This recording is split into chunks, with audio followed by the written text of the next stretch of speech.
Welcome Strategy Battle Gamers to another GBHL YouTube channel video. You're here with your channel host GBHL James, bringing you the conclusion of my series of hobby vlogs that have been going on over the past weeks and weeks and weeks and weeks and weeks. This is a pure hobby vlog, no speak friend and questions here, because finally guys, I'm proud to announce that I have pretty much completed, there's a couple of little things to do, but pretty much completed my force for the Longbottom Carnival this coming weekend, and also for the Nova Open, which we're all very excited for. All of the GBHL hosts are very excited to be going over to America, and I am very pleased that I've nailed this force. So for those of you that weren't aware what my force for the Nova Open is I was taking Gandalf the Grey on Shadowfax. He's over there. Now he is the one part of the army I can't really take credit for. The Gandalf the Grey mounted over there. I have to say that I bought him like that. He actually came through like that, and I haven't had a chance to do any repainting or anything.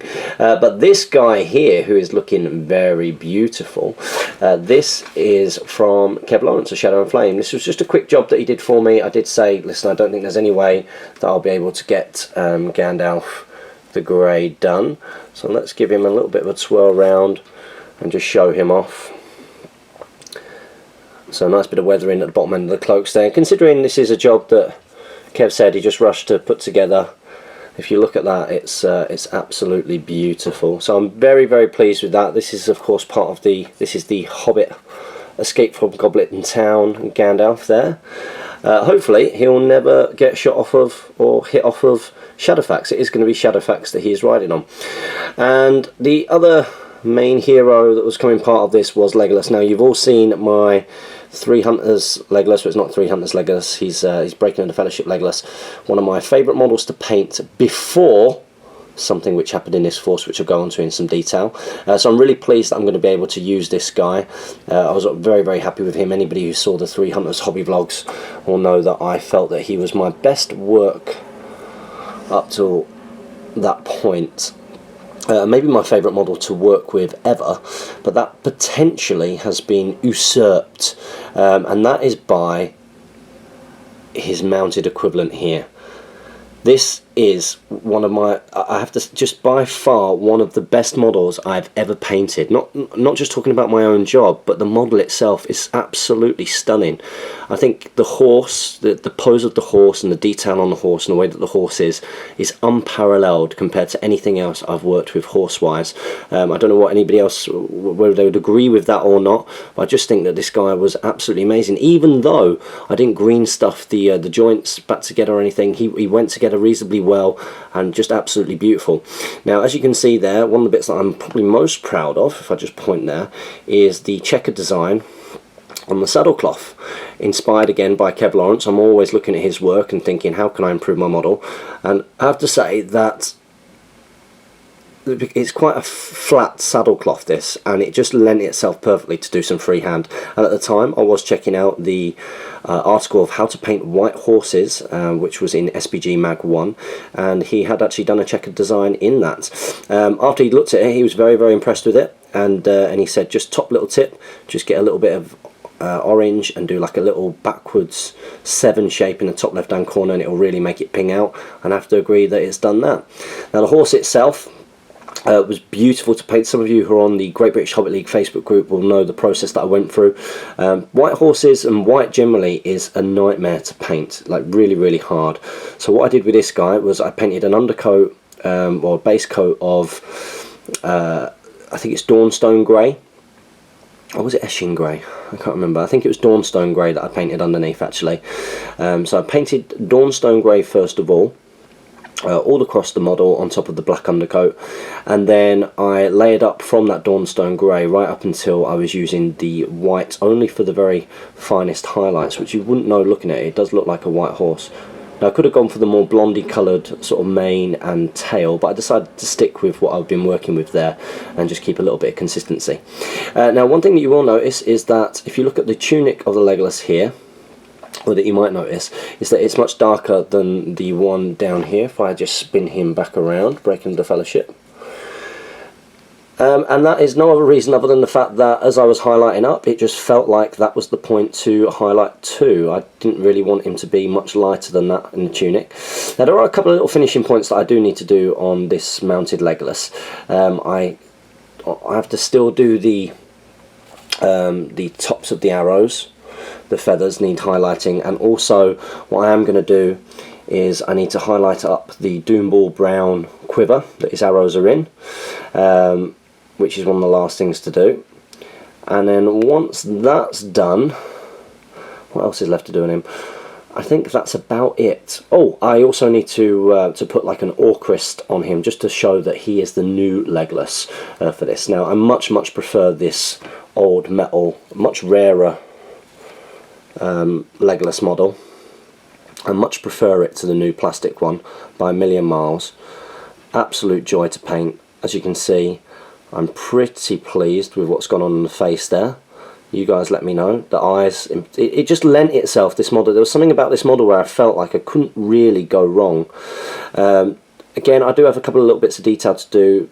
The clasp on his cloak just needs doing, but just he's pretty much done. I'm about to get off now, so I did just want to be able to show off how he turned out before I moved on. So what do you guys think? Leave a comment in the comment section below. How do you think that the mounted legless turned out? And his base is still drying there, but of course I've gone for the same thing. Now one thing which I might try and do with some of the Rivendell Knights and maybe with the legless as well is something which I felt worked really well on the Rohan Sons of Ale bases. On a few of them I did some broken shields with some blood splatters, and what that allowed to happen is it meant I could bring in some more red into a miniature which mostly was green with little bits of red trim on it, and just really complemented it quite well. Now I want to do this with the Rivendell Knights, which I have now completely finished all round. So let's have a little bit of a zoom in here.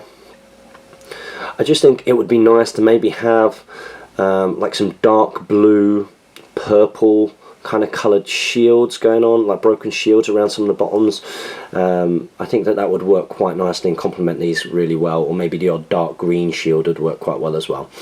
Okay, so let's have a little look at the banner here, which I finished off. I'm pretty chuffed with it. I didn't want to completely go all sort of red, white and blue, actually do a Union Jack. I thought the little sun in there worked quite well, and again just sort of brought out everything a little bit. I'm really pleased with the Rivendell Knights. The horses were great to paint, really good fun. The models on the whole are pretty good as well, like pretty good to paint.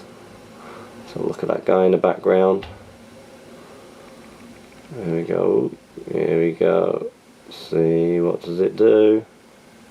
It's a great camera, this. I've never really played around with the zooming and stuff. There we go. So there's more Rivendell Knights there in the background.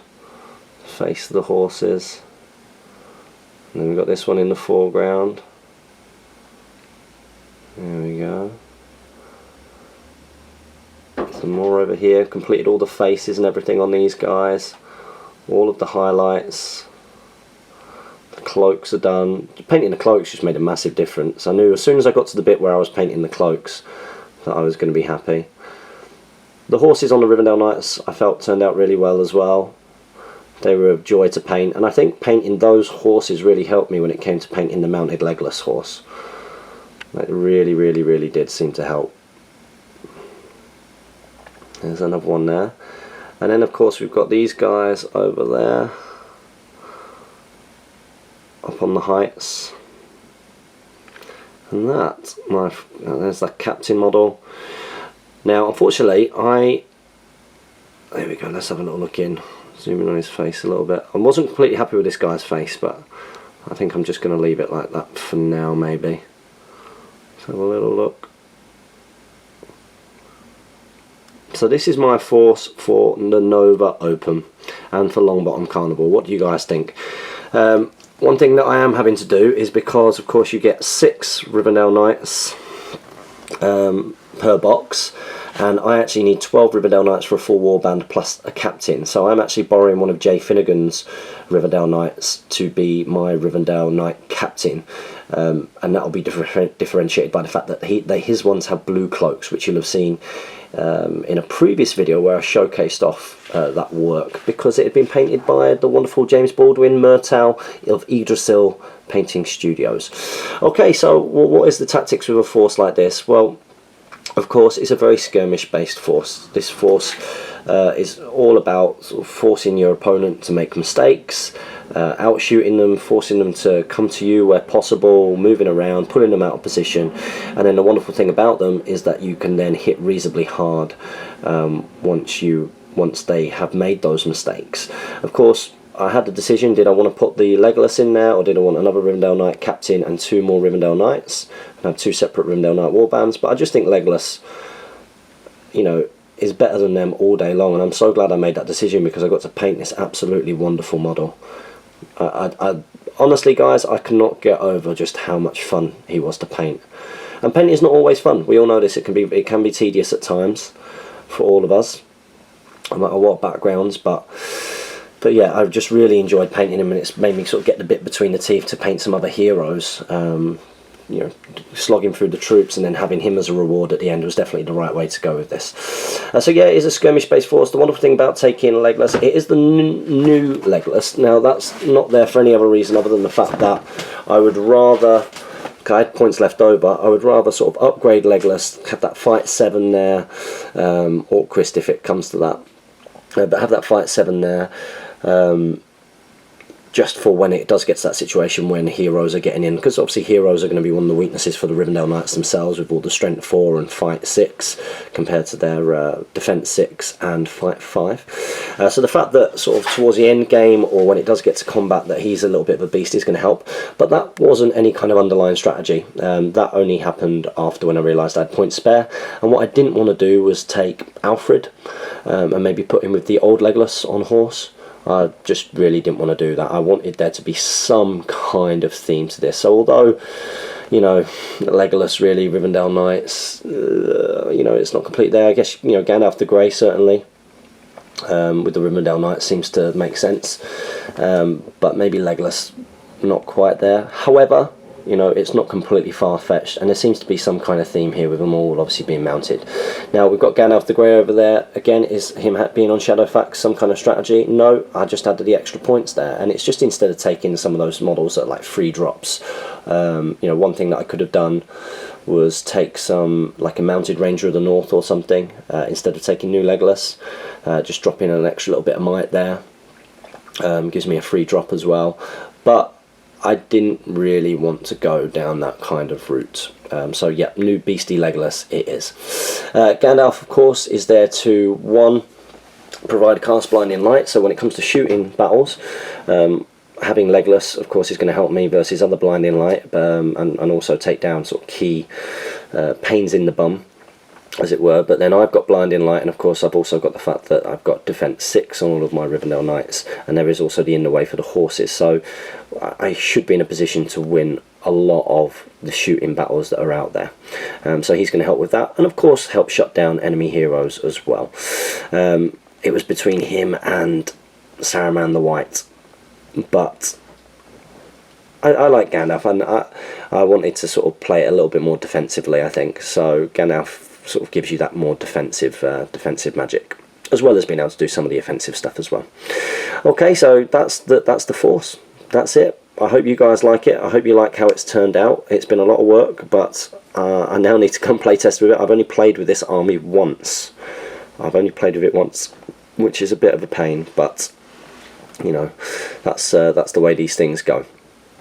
So guys, I hope you like that. Don't forget to comment, like, share and subscribe. Please leave your comments below and let me know what you like about the painting, where you feel that I could improve, because I'm on a quest to make sure that every new model that I paint, or every new batch of models I paint, that I'm improving on certain techniques. I just want to keep getting better, and that's only going to happen with feedback. So let me know below what you like and what you think could be better, guys.